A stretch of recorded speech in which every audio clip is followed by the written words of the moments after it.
Well, I just give you an update. Had to get into it a little further than I thought. I got some parts today and I had it all cleaned up and thought I was ready to go. And I had to pull the table off.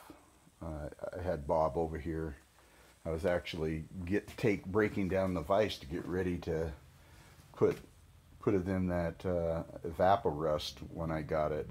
And so I was breaking down the vise. Well, as I'm tugging on the vise, I don't know all the technical uh, jargon that goes along with this, but these are I think they're the thread screws, and this moves the table back and forth. This table right here. Well, the the head screw that goes this way, I had 130 thousandths. I could shove the table forward and I could pull it back, which right around a quarter of an inch, if give or take some. And I was like, and Bob's over here as I'm tugging on the vise, and he goes, "That ain't gonna work." He goes, "You're doing some cutting, and that jerks that much." He goes, "That's a disaster." So I figured, well, I've got to, before I even do anything, I guess I got to figure that out.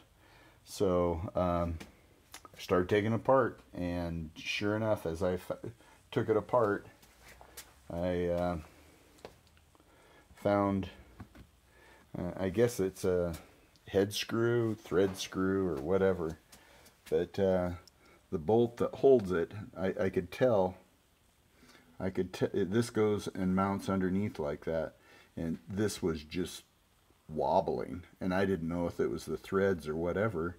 I felt under there and I couldn't feel any bolts, and so I figured, well, it has to come from the top. So I pulled this top table off. Now I've got to clean all that, and I guess that even takes out a lot of your slack in your I just haven't learned all the technical jargon, but there's flack in your screws, and that'll help take that out, that right there. So I guess I'm going to clean this all up and put some thread tight on it, and hopefully that takes out the 130 thousandths of slack that I had. So turned out to be a little more, but as I can look at this, the ways don't really show that much. This is after I've cleaned them up and put whey oil on there.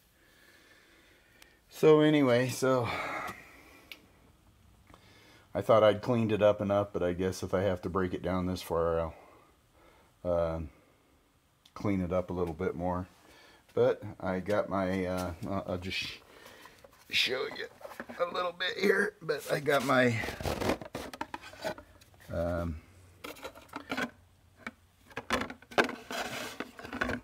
keyless chuck, and so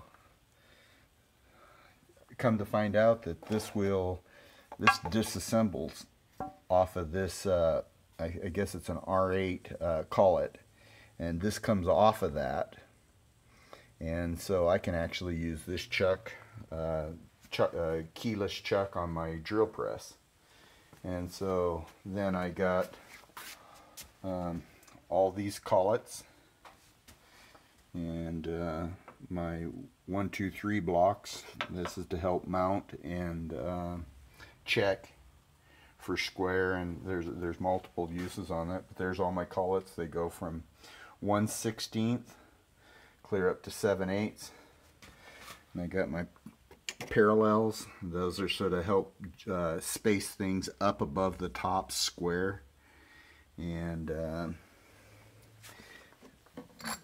this is pretty much what they are. And this is a 3/8. What is it? Yeah, it's a 3/8 R8 collet. And so that's pretty much what all these are, all different sizes.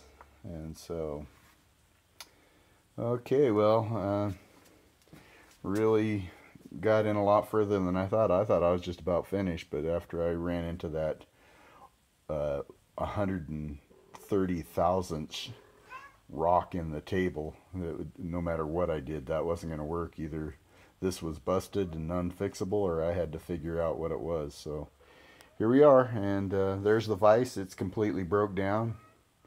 One rusty dude, and I'll give you an update. Here's some of the jaws that I cleaned up. Got them pretty nice. Buffed them out. Took 600 sandpaper and